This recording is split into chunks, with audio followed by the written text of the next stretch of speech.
Hi everybody. Romans chapter 12 verses 1 and 2. Two of the most challenging verses that we can read in the New Testament.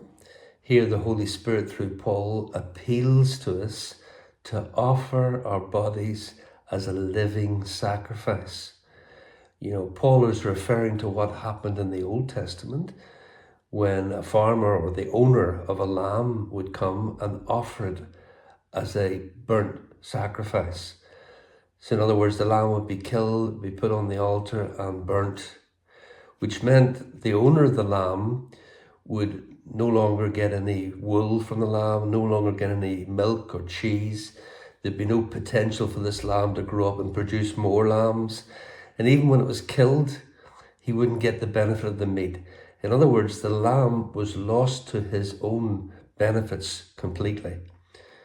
And this is what the Apostle Paul, or the Holy Spirit speaking through the Apostle Paul to us, is appealing us to do, to lose our bodies to God and therefore have no advantage to ourselves from our bodies anymore. What a challenging couple of verses.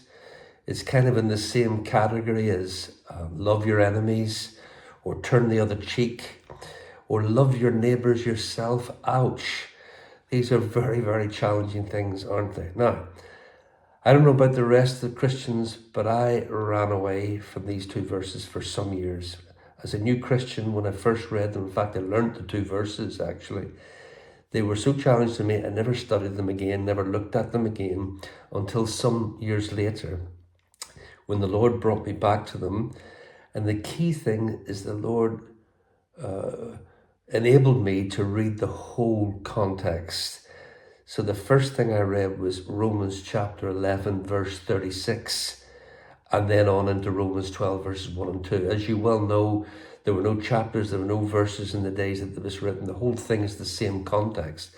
And of course Romans 11:36 says this: for from him and through him and to him are all things. Glory be to God. And that's the key to these two verses. Now, that as the Lord began to open that up to me, it changed my whole approach to these verses. This is a short little introduction I'm posting here. I've done a message of about 20 minutes explaining, teaching really from these three verses how we can not only do this, but joyfully offer our bodies as a living sacrifice and with hope. So if you'd like to go onto the YouTube link, you get a longer explanation of these concepts than this short little 2-minute message. God bless you.